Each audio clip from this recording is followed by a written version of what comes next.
Assalamualaikum warahmatullahi wabarakatuh. Perkenalkan, nama saya Supianti Agustin, mahasiswi dari Universitas Subang, program studi Sistem Informasi dengan nomor pokok mahasiswa D1A 2033. Adapun resume dari buku tersebut dengan penjelasan sebagai berikut. Buku ini terdiri dari 10 bab.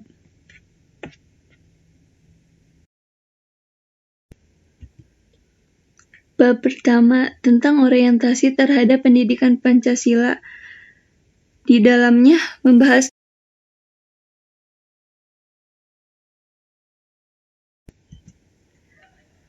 dalam orientasi terhadap pendidikan Pancasila ada beberapa landasan pendidikan Pancasila, yaitu 1. Landasan historis. Keyakinan bangsa Indonesia telah begitu tinggi terhadap kebenaran nilai-nilai Pancasila dalam sejarah kenegaraan Indonesia. 2. Landasan yuridis.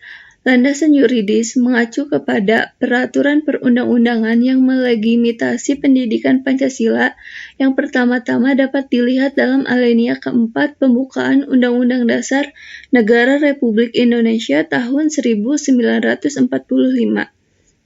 Selanjutnya disebut UUD 1945 tentang tujuan nasional, diantaranya mencerdaskan kehidupan bangsa. 3. Landasan sosiologis. Bangsa Indonesia yang penuh kebinekaan terdiri atas lebih dari 300 suku bangsa yang tersebar di lebih dari 17.000 pulau. Secara sosiologis telah mempraktikkan Pancasila karena nilai-nilai yang terkandung di dalamnya merupakan kenyataan-kenyataan material, formal, dan fungsional yang ada dalam masyarakat Indonesia. 4.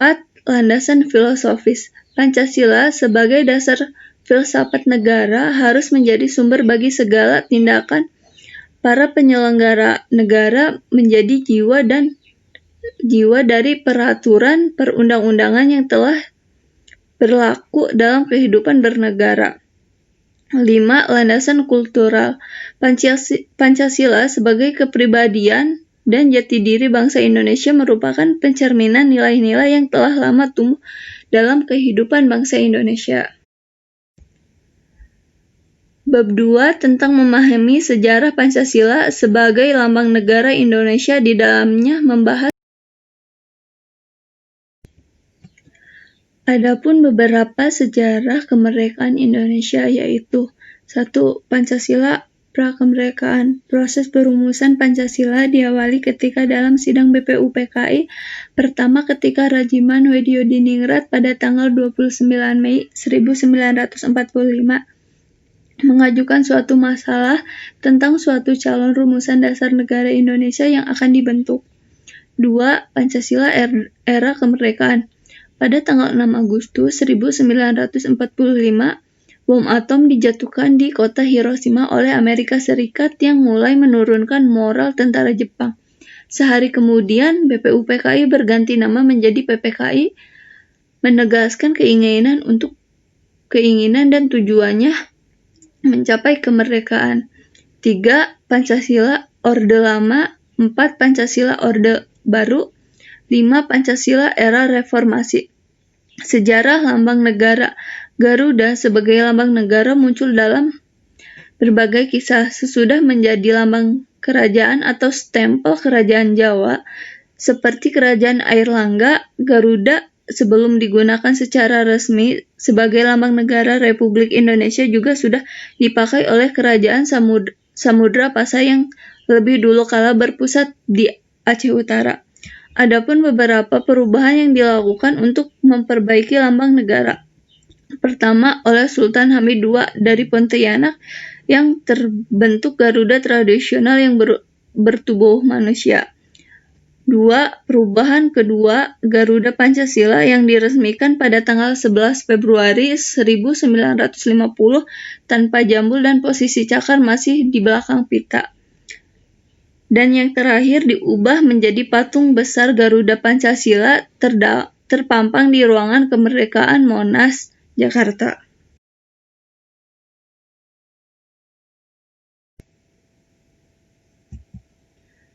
Bab 3 tentang memahami Pancasila sebagai sistem filsafat. Di dalamnya membahas filsafat dalam bahasa Indonesia, memiliki pandangan kata falsafah Arab, filosofi Inggris, filosofia Latin, filosofia Jerman, Belanda, Prancis. Semua istilah itu bersumber pada istilah Yunani, yaitu filosofia. Ada dua arti secara etimologi dari filsafat yang sedikit berbeda. Pertama, apabila istilah filsafat mengacu pada asal kata philein dan sophos, maka artinya mencintai hal-hal yang bijaksana. Bijaksana yang dimaksud dalam kata sifat. Kedua, apabila filsafat mengacu pada asal kata philos dan sophia, maka artinya adalah teman kebijaksanaan. Kebijaksanaan yang dimaksud sebagai kata benda. Suatu definisi filsafat dapat diberikan dari berbagai pandangan. Pertama, filsafat adalah sekumpulan sikap dan kepercayaan terhadap kehidupan alam yang biasanya diterima secara tidak kritis. Kedua, filsafat adalah proses kritik atau pemikiran terhadap kepercayaan dan sikap yang sangat kita junjung tinggi. Ketiga, filsafat adalah usaha untuk mendapatkan gambaran keseluruhan yang dibedakan dari filsafat kritik. Keempat, filsafat adalah analisis logis dari bahasa serta penjelasan serta arti kata dan konsep. Kelima, filsafat adalah sekumpulan problema-problema yang langsung dapat perhatian dari manusia yang dicarikan jawabannya oleh ahli-ahli filsafat. Dalam ahli praktis, filsafat mengandung makna alam pikiran atau alam berpikir. Namun, filsafat ialah berpikir secara mendalam atau radikal. Dengan kata lain, secara umum, filsafat merupakan ilmu yang berusaha menyelidiki hakikat segala sesuatu untuk memperoleh kebenaran.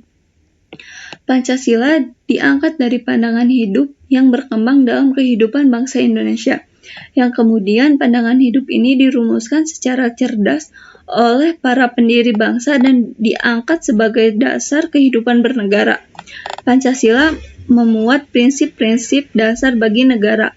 Berarti bahwa Pancasila sebagai dasar filsafat negara yang memuat ajaran-ajaran untuk prinsip-prinsip dasar saja, sedangkan ajaran lainnya, sistem ekonomi, politik, dan sebagainya dapat dideviasikan dari prinsip-prinsip dasar tersebut. Bab 4 tentang memahami Pancasila sebagai sistem nilai etika dan norma. Di dalamnya membahas nilai pada hakikatnya adalah sifat atau kualitas yang melekat pada suatu objek, bukan objek itu sendiri. Sesuatu itu mengandung nilai, artinya ada sifat atau kualitas yang melekat pada benda itu. Misalnya, bunga itu indah, perbuatan itu susila. Di dalam nilai itu sendiri terkandung cita-cita, harapan-harapan, dan dambaan-dambaan dan keharusan. Pada hakikatnya, segala sesuatu itu bernilai.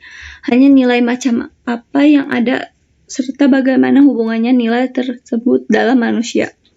Sesuatu dikatakan mempunyai nilai apabila sesuatu itu berguna, benar, nilai kebenarannya, indah, nilai etis, baik nilai moral atau etis, religius, atau nilai agama. Etika atau etis sebenarnya adalah suatu cabang dari filsafat yang mencoba untuk mengevaluasi dan menetapkan teori umum tentang tingkah laku berdasarkan aturan-aturan moral. Istilah etis berasal dari bahasa Yunani ethikos moral dan ethos sifat, juga merujuk pada nilai-nilai atau aturan-aturan tingkah laku yang ditentukan oleh suatu kelompok atau perorangan, misalnya dalam ungkapan tindakan tidak etis, unethious behavior. Norma manusia adalah makhluk hidup yang dapat dipandang dari berbagai sudut pandangan. Sejak ratusan tahun sebelum Isa, manusia telah menjadi salah satu objek filsafat, objek formal yang mempersoalkan hakikat manusia maupun objek material yang mempersoalkan manusia sebagai apa adanya manusia dan dengan berbagai kondisi. Nilai adalah kualitas dari suatu yang bermanfaat bagi kehidupan manusia, baik lahir maupun batin. Dalam kehidupan manusia, nilai dijadikan landasan, alasan, dan motivasi dalam bersikap dan bertingkah laku. Bab 5 tentang memahami muatan sila-sila dalam Pancasila. Di dalamnya membahas tentang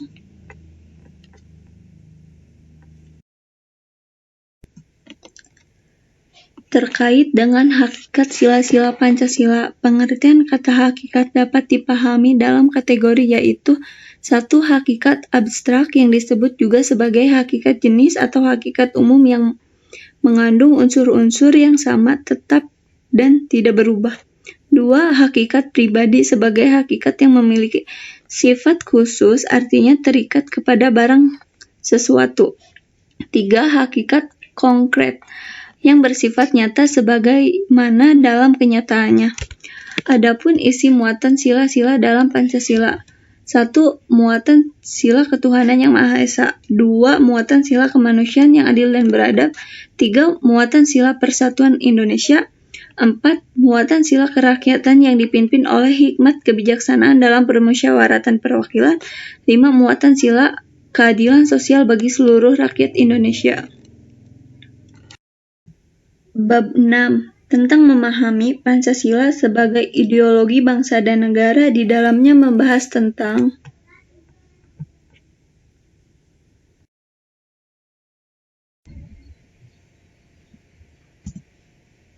secara harfiah, ideologi berarti ilmu pengetahuan, pengertian dasar atau dalam pengertian sehari-hari.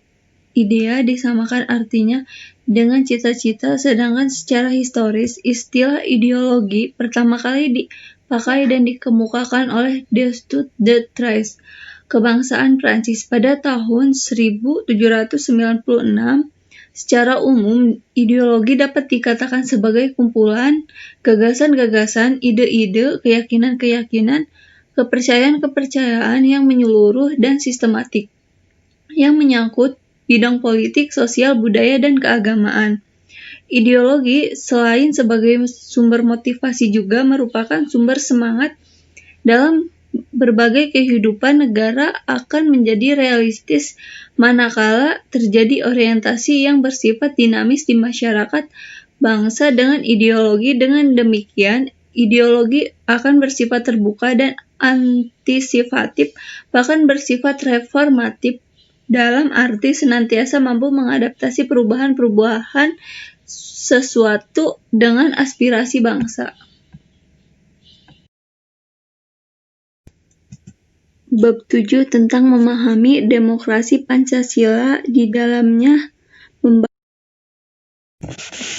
konsep demokrasi semula lahir pada pemikiran mengenai hubungan negara dan hukum di Yunani kuno. Kemudian dipraktikkan dalam kehidupan bernegara antara abad 6 sampai dengan 3,5 Masehi. Pada waktu itu dilihat dari pelaksanaannya. Demokrasi yang dipraktikkan bersifat langsung, direct demokrasi. Artinya, hak rakyat untuk membuat keputusan-keputusan politik dijalankan secara langsung oleh seluruh warga negara dan bertindak berdasarkan prosedur mayoritas. Memahami perkembangan demokrasi di Indonesia dibagi ke dalam 4 periode berikut ini. 1. Periode 1945 sampai 1959, masa demokrasi parlementer. 2. Periode 1959 sampai 1965, masa demokrasi terpimpin. 3. Periode 1966 sampai 1998, masa demokrasi Pancasila era Orde Baru. 4.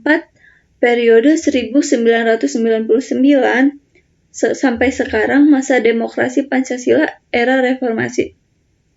Para filsuf klasik seperti Plato, Aristoteles, dan Polybios pada umumnya mengklarifikasi bentuk-bentuk negara menjadi 3 bentuk, yaitu monarkis, aristokrasi, dan demokrasi. Kriteria yang digunakan dalam klasifikasi tersebut adalah sebagai berikut. Pertama, jumlah orang yang memegang pemerintahan, apakah satu orang tunggal, beberapa atau golongan orang, atau dipegang oleh seluruh rakyat. 2. Sifat pemerintahannya, apakah ditunjukkan untuk kepentingan umum, ini yang baik, atau hanya untuk kepentingan pemegang pemerintahan itu saja, ini yang buruk. Ketiga, bentuk negara di atas adalah baik jika ditunjukkan untuk kepentingan umum, namun akan mempunyai akses yang buruk jika ditujukan untuk kepentingan pemegang pemerintahan saja.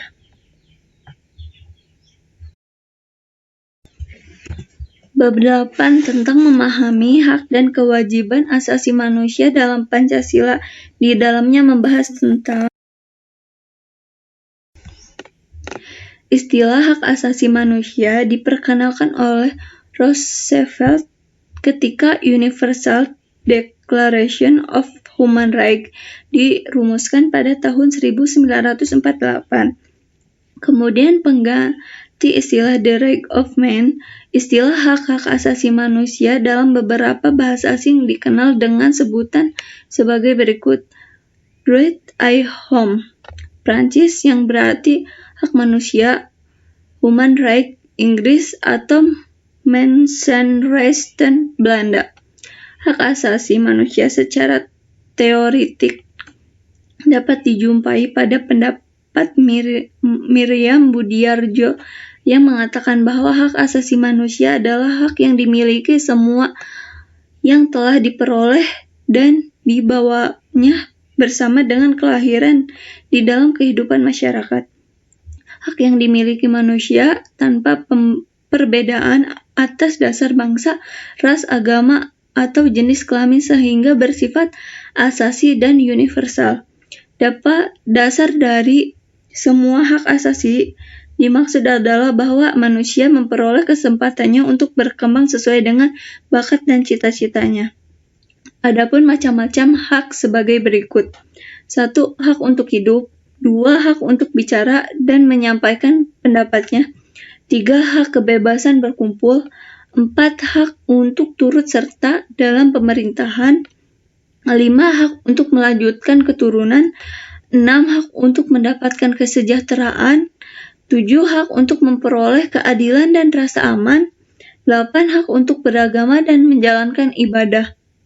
9. Hak untuk kedudukan yang sama di hadapan hukum. Bab 9 tentang memahami Pancasila dalam sistem ketatanegaraan Indonesia. Di dalamnya membahas tentang Pancasila menurut pembukaan Undang-Undang Dasar 1945. Dimaksud adalah Pancasila sebagai dasar filsafat atau ideologi bangsa dan negara Republik Indonesia yang urayanya sebagai berikut. 1. Ketuhanan yang Maha Esa. Sila pertama mengandung pokok-pokok pikiran sebagai berikut. A. Pengakuan terhadap Tuhan yang Maha Esa. B. Pengakuan adanya kebebasan memeluk agama dan kepercayaannya masing-masing. 2. Kemanusiaan yang adil dan beradab. 3. Persatuan Indonesia. 4. Kerakyatan yang dipimpin oleh hikmat kebijaksanaan dalam permusyawaratan. 5. Keadilan sosial bagi seluruh rakyat Indonesia. Isi arti Pancasila dalam pasal-pasal Undang-Undang Dasar 1945. Pertama, sila ketuhanan yang Maha Esa terkait pada pembukaan Undang-Undang Dasar 1945, pasal 9, pasal 28E, pasal 29 Undang-Undang 1945.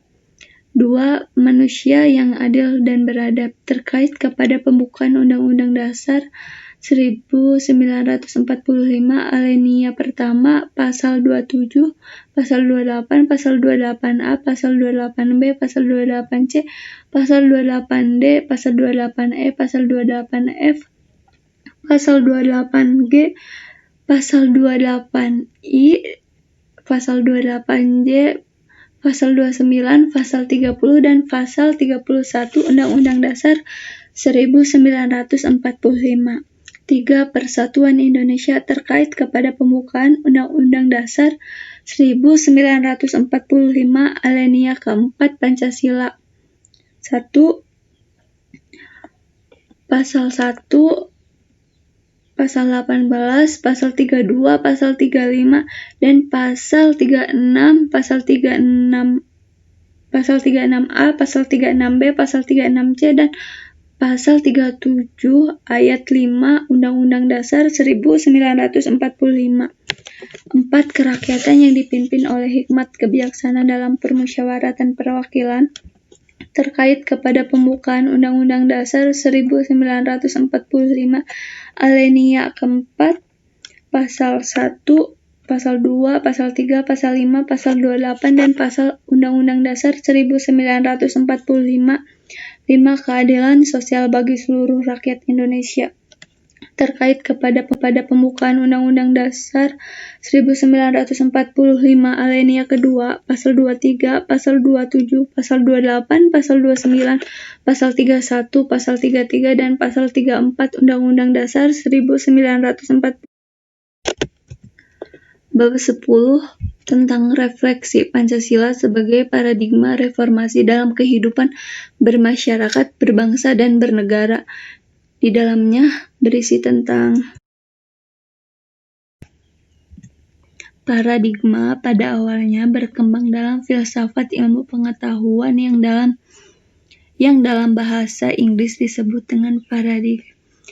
Dari bahasa Yunani, paradigma dari para di samping atau di sebelah, dan dekinai memperhatikan yang berarti model, contoh, arketip, atau ideal. Menurut Oxford English Directory, paradigma adalah contoh atau pola, akan tetapi di dalam komunitas ilmiah, paradigma dipahami sebagai sesuatu yang lebih konseptual dan signifikan.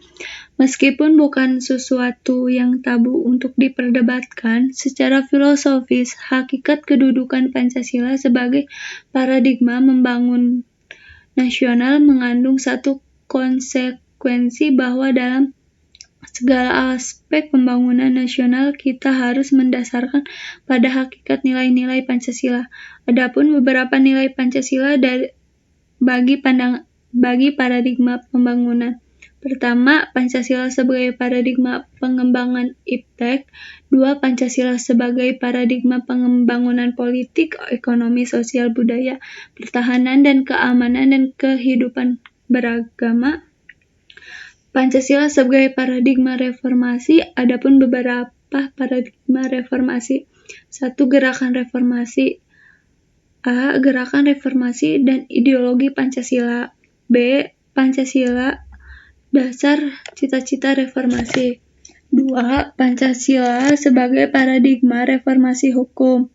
A. Pancasila sebagai sumber nilai perubahan hukum. B. Dasar yuridis reformasi hukum. C. Pancasila sebagai paradigma reformasi pelaksanaan hukum. 3. Pancasila sebagai paradigma reformasi politik. 4. Pancasila sebagai paradigma reformasi ekonomi. Pancasila dalam paradigma kehidupan kampus. Pertama, Tridharma perguruan tinggi. Kedua, budaya akademik kampus. 3. Kampus sebagai moral force, pengembangan hukum dan hak asasi manusia. Eksistensi Pancasila sebagai paradigma pembangunan di era globalisasi. Dari uraian-uraian bab di atas, isi buku pendidikan Pancasila ini adalah buku yang saya risum dari slide pertama sampai slide terakhir. Demikian resum buku ini saya buat untuk mata kuliah pendidikan Pancasila. Wassalamualaikum warahmatullahi wabarakatuh.